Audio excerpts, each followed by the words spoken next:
अगर आप इंडिया में रहते हो और इंडिया के टॉप 10 रिचेस्ट पर्सन में आप आना चाहते हो तो आपकी मंथली इनकम कितनी होनी चाहिए पता है आपको? 1 लाख, 5 लाख, 10 लाख नहीं, आपकी मंथली इनकम 25,000 रुपया होने चाहिए। 25,000 रुपया से आप एक करोड़पति इंसान बन सकते हो। क्या आपको पता है इंडिया के टॉप 1% रिचेस्ट पर्सन कितना कमाते हैं? महीने का 4.5 लाख रुपया एंड एक साल का 55 लाख रुपया। अब सवाल यहाँ पर ये आ जाता है, क्या हम उस 1% में आ सकते हैं अगर हमारी सैलरी महीने का 20,000 25,000 रुपया है या फिर 15,000 10,000 रुपया है? The answer is yes.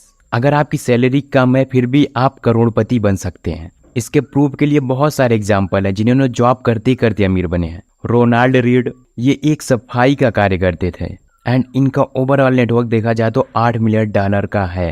And आपको पता है एक लेडी है जिनका नाम है ग्रेस ग्रोर्नर, जो कि सेक्रेटरी की जॉब करती थी और आज की डेट में इनका जो नेटवर्थ है $7.2 मिलियन का है। तो ये सारे लोगों ने सैलरी से ही अचीव किया जबकि एकदम नीचे पोस्ट पर थे। सो आज के इस वीडियो में हम आपको बताने वाले हैं कि ऐसा क्या सीक्रेट होता है जो कि कम सैलरी का यूज करके भी करोड़पति बना जा सकता है। So point number 1, wealth formula.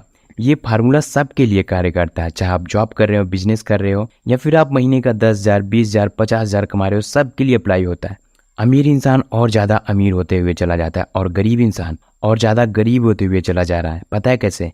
एक जब गरीब इंसान की सैलरी आती है तो सबसे पहले वो अपने एक्सपेंसेस पर खर्चा करता है, जैसे कि रेंट, बिजली का bill, water bill, recharge, house expenses. तो ये सारी तो हमारी बेसिक जरूरतें होती हैं, ये सभी लोग करते हैं। एक तो एक्सपेंसेस हो गया, दूसरी चीज़ ये अपने लिए लायबिलिटीज़ खरीदते हैं, जैसे कि कार EMI पर ले लिए, पर्सनल लोन ले लिए, वीकेंड पर उनको एंजॉय करना है, एक्सपेंसेस करना है, कूल बनना है, मिनी मोर, बहुत सारी चीज़ें करते हैं। तो ये जो ग्राफ था एक मिडिल क्लास वाले लोग का था। एंड वहीं पर जो सेकेंड पर्सन आ जाते हैं जो कि अमीर हैं, वो क्या करते हैं, सेम पहले उनकी सैलरी आती है, सेम वो अपने एक्सपेंसेस पर खर्चा करते हैं जैसे कि सभी लोग करते हैं। फिर वो जो पैसा बचता है वो अपने लायबिलिटीज़ की जगह एसिड पर लगाते हैं। अब यहाँ पर डिफरेंट ये आ जाता है कि जो मिडिल क्लास वाले लोग हैं उनके एक्सपेंसेस खत्म होने के बाद वो लायबिलिटीज़ पर खर्चा करते हैं। एंड वहीं पर जो एक रिचेस्ट पर्सन है, जैसे कि उसका एक्सपेंस खत्म हो जाता है तो अपने लिए एसिड क्रिएट करता है। एसिड में क्या करता है, जैसे कि स्टॉक में इन्वेस्टमेंट कर दिया, बॉन्ड, रियल इस्टेट, बिजनेसेस, ऐसी जगह पर वो अपने पैसों को इन्वेस्ट करता है। एंड कुछ अमीर लोग तो ऐसे भी होते हैं जिनकी सैलरी आती है तो सबसे पहले उनके लिए SIP पे होती है एंड उनका जो भी एसिड है सबसे पहले वहाँ पर पैसा जाता है। दोनों में डिफरेंट ये होता है कि जब मिडिल क्लास वाले लोगों की सैलरी आती है तो एक्सपेंसेस खर्च करने के बाद अपने लिए वह लायबिलिटीज़ को क्रिएट करते हैं, लेकिन वहीं पर जो अमीर इंसान होता है वह अपने एक्सपेंसेस पर खर्च करने के बाद अपने लिए एसिड क्रिएट करता है, जिसके लिए उसे पैसों से पैसा मिलता है। और वहीं पर जो मिडिल क्लास वाले लोग होते हैं उनके पैसे सारे खर्च हो जाते हैं, बल्कि उनके ऊपर और ज़्यादा लोन बढ़ता है। जब उन्होंने अपने लिए एसिड बनाया तो वहाँ से उनके पास मल्टीपल इनकम आने लगते हैं, जैसे कि स्टॉक से डिविडेंड आ रहा है, बॉन्ड से इंटरेस्ट मिल रहा है, रियल इस्टेट से रेंटिंग इनकम आ रही है, बिजनेसेस से प्रॉफिट्स आ रहे हैं। सो ये जो पॉइंट्स है एसिड का कार्य करते हैं, जिनकी वजह से उनसे पैसों पर पैसा आता रहता है। एंड वहीं पर जो एक गरीब इंसान है उसके पास पैसे और ज़्यादा खर्च हो रहे हैं। हम ऐसा बिल्कुल भी नहीं कर रहे हैं कि आपके पास जितने पैसे हो आप सारे पैसों को सेव करो। हम आपको कह रहे हैं कि आप अपने सैलरी का मात्र 20% अमाउंट सेव करो एंड उस पैसों को इन्वेस्ट करो। आप इंजॉय करो, पार्टी करो, हर कुछ करो, लेकिन अपने लिए एक अमाउंट सेट करके करो कि हाँ महीने का मुझे 800 रुपये, 1,000 रुपये इंजॉयमेंट पे खर्च करना है, 2,000 रुपये, 5,000 रुपये मुझे इन्वेस्टमेंट करना है।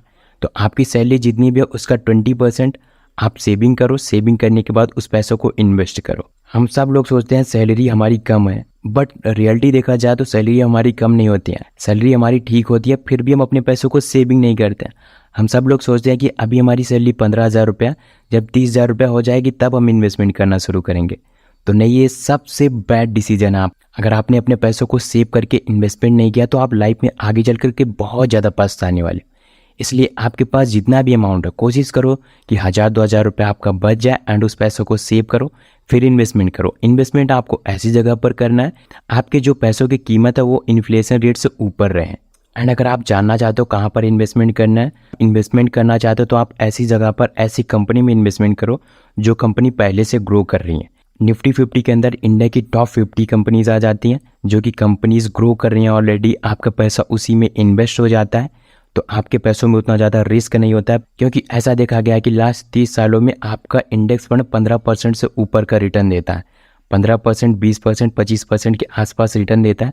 तो इसलिए आपके पैसे यहाँ पर सिक्योर रहते हैं, क्योंकि हमारी इंडिया की टॉप कंपनीज़ में आपका पैसा लग रहा है, तो आपके पैसों के डूबने के चांसेस बहुत कम है। एंड आपको जो यहाँ पर रिटर्न मिल रहा है वो 15% मिल रहा है, जिसकी वजह से आपके पैसे बहुत तेज़ी से ग्रो करेंगे।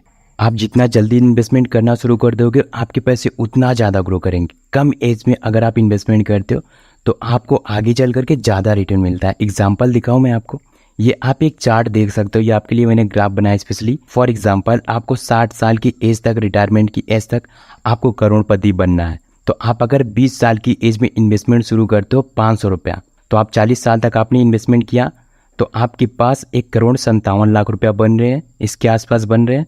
तो आपने 40 साल तक इन्वेस्टमेंट किया 500 रुपया लगा करके। एंड वहीं पर अगर आप 30 साल की एज तक इन्वेस्टमेंट करना शुरू करते हो, तो आप 30 साल तक करते हो, 60 साल की एज तक आपको करना है, तो आप 2,000 रुपये लगा करके इन्वेस्टमेंट करते हो, तब आपके 1.5 करोड़ बन रहे हैं। एम आई राइट और रॉन्ग? तब इसके आसपास का अमाउंट टच हो रहा है। एंड वहीं पर अगर आप 40 साल की एज में इन्वेस्टमेंट करते हो तो आपको 20 साल तक करना पड़ेगा, तो आपको 10,000 रुपया देना पड़ेगा मंथली वाइज, तब आपके जा करके 1.5 करोड़ रुपया बनेंगे। एंड अगर आप 50 से 60 साल की एज में करना चाहते हो तो आपको 50,000 रुपया देना पड़ेगा 10 सालों के लिए, तभी 60 साल की एज तक आप करोड़पति बन पाओगे। तो इसके लिए आपको 10 साल देना पड़ेगा। तो आप समझ रहे हो, आप 500 रुपये दे करके 60 साल की एज तक करोड़पति बन सकते हैं। ये आपके लिए बेस्ट ऑप्शन है। या फिर आप 30 से 40 की एज तक देना चाहते हो, अगर आपकी एज 30 साल तक है तब भी गुड है, क्योंकि 40 से 50 की एज तो बहुत ज़्यादा हो जाती है। तो इसलिए आप मेक श्योर करो, जितना ज़्यादा से ज़्यादा जल्दी इन्वेस्टमेंट करना शुरू कर दोगे उतना ज़्यादा आपको रिटर्न मिलना शुरू हो जाएगा, क्योंकि वहाँ पर हमारे पैसों में कंपाउंडिंग वर्क करने लगती है। कंपाउंडिंग का आप ग्राफ देखना चाहते हो तो कंपाउंडिंग का ग्राफ कुछ इस तरीके से होता है। स्टार्टिंग में नहीं पता चलता 2 साल 5 साल तक, बट धीरे धीरे करके जब रिजल्ट आता है तो वो 10x होता हुआ चला जाता है, क्योंकि आपके पैसे उसी प्रकार से ग्रो करना शुरू कर देते हैं। तो ये होती है कंपाउंडिंग की पावर। आप जब भी इन्वेस्टमेंट करना शुरू कर रहे हो तो आप कोशिश करो कि जल्दी से जल्दी इन्वेस्टमेंट करना शुरू कर दो। अभी आप मत डिले करो, स्टार्ट राइट नाउ। आपके पास 1,000 रुपये है तो आप 1,000 रुपये से इन्वेस्टमेंट करना शुरू करो एंड लॉन्ग टाइम तक ग्रो करो। सेकेंड थिंग, जब आपकी सैलरी बढ़ती है तो आप अपने इन्वेस्टमेंट अमाउंट को भी बढ़ाते रहोगे। अगर आपकी सैलरी आज 10,000 रुपया, 15,000 रुपया, तो आने वाले 3 सालों में आपकी सैलरी 18,000, 20,000 रुपया होगी। तब उसी के अकॉर्डिंग आप सेविंग अमाउंट बढ़ाओगे। सेविंग अमाउंट जब आप ज़्यादा सेव करोगे तो आप ज़्यादा इन्वेस्टमेंट करना। तो आप इस प्रकार से इन्वेस्टमेंट की जर्नी शुरू कर सकते हो, क्योंकि आपके पैसे कहीं ना कहीं तो खर्च हो जाएंगे। आप 1,000 रुपये नहीं इन्वेस्टमेंट करोगे, आपके पैसे कहीं ना कहीं तो खर्च होने वाले, चाहे वो इंजॉयमेंट में होने वाले, बट आपके पैसे धीरे धीरे करके खर्चे हो जाएंगे। इसलिए आप अगर 1,000 2,000 रुपये भी सेव करते हो तो वो इनफ है। आपको रिटायरमेंट की टेंशन नहीं होगी, फिर उस टाइम आपको रिग्रेट नहीं होगा कि काश हमने इन्वेस्टमेंट कर लिया होता। Point number 3, saving rate. Saving rate क्या होता है अभी हम समझते हैं। सेविंग रेट का मतलब होता है कितना % आपने सेव किया। जैसे अगर 50,000 रुपये आपकी सैलरी है तो आप 2,500 रुपया सेव करते हो, इसका मतलब आपका जो सेविंग रेट है 5% हुआ, तो ये होता है सेविंग रेट। एक एग्जांपल ले लेते हैं हम, सेविंग रेट से कितना ज़्यादा प्रॉफिट होता है। मान के चलो 2 दोस्त हैं, राम और श्याम, 50,000 रुपया पर मंथ पा रहे थे एंड दोनों की सैलरी 50,000 रुपया पर मंथ है। राम क्या करता है, 1% पैसा अपना सेव करता है और उससे 10% का रिटर्न मिल रहा था, और वहीं पर जो श्याम है वो 10% अपना पैसा सेव करता है एंड वहाँ पर उसको 1% का रिटर्न मिल रहा था। तो 30 साल बाद हम दोनों का देखते हैं कितना हुआ। तो जो राम है 50,000 में देखा जाए तो 1% 500 रुपया बन रहा है। तो राम के पास जनरेट हुआ 30 साल बाद 11,39,636 रुपया। अगर श्याम सेव कर रहा है 10% एंड उसको जो रिटर्न मिला वो 1% है, तो 5,000 रुपये उसका अमाउंट हुआ। तो 30 साल बाद 20,99,890 रुपया होता है। तो आप देख सकते हो कि 1% सेविंग की कितना ज़्यादा पावर होती है। तो ये पावर होती है सेविंग की। तो आप अपने पैसों को ज़्यादा से ज़्यादा सेव करो। आपकी सैलरी कुछ भी, आप अपने पैसों को ज़्यादा से ज़्यादा सेव करो। जब आप ज़्यादा से ज़्यादा सेव करोगे तो आप ज़्यादा से ज़्यादा इन्वेस्ट करोगे।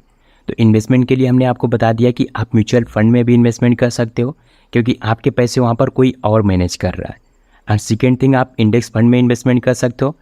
अगर आप अभी इन्वेस्टमेंट करना चाहते हो तो डीमेट अकाउंट का लिंक वीडियो के नीचे डिस्क्रिप्शन मिल जाएगा, आप वहाँ से जाकर के अकाउंट ओपन कर सकते हो। ओवरऑल आज की इस वीडियो में हमने आपको बताया कि आपको अपने लिए एसेट क्रिएट करना है। जब आपके अकाउंट में आपकी सैलरी आ जाती है, सबसे पहले अपने एक्सपेंसेस पर खर्च करो, फिर आपके पास जो कुछ भी पैसा बचता है उसके लिए एसेट क्रिएट करना शुरू करो, क्योंकि जब आपके पास एसिड होंगे तो आपके पास ज़्यादा पैसे हो जाएंगे, एंड जब ज़्यादा पैसे होंगे तो आप ज़्यादा इन्वेस्टमेंट कर पाओगे।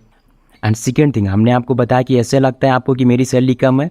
नहीं, आपकी सैलरी कम नहीं, आप अपने सैलरी का 20% या फिर 10% आप अमाउंट सेव करो एंड इन्वेस्टमेंट करना शुरू कर दो। एंड पॉइंट नंबर 3 पर हमने आपको बताया कि जितना ज़्यादा से ज़्यादा जल्दी इन्वेस्टमेंट करना शुरू करोगे उतना ज़्यादा आपको रिजल्ट मिलेगा। सो दोस्तों, ये थी ओवरऑल वीडियोस। आई होप कि आप इस वीडियो में जरूर कुछ ना कुछ नया सीखे होंगे। अगर आपने इस वीडियो में कुछ सीखा तो वीडियो को एक लाइक कर देना, एंड इस चैनल पर अगर आप नए हो तो इस चैनल को प्लीज सब्सक्राइब कर देना, ताकि आने वाली इंपॉर्टेंट वीडियो की नोटिफिकेशन आपको मिलती रहे। सो सब्सक्राइब नाउ, मिलते हैं किसी अगले वीडियो में, तब तक के लिए thanks for watching this video.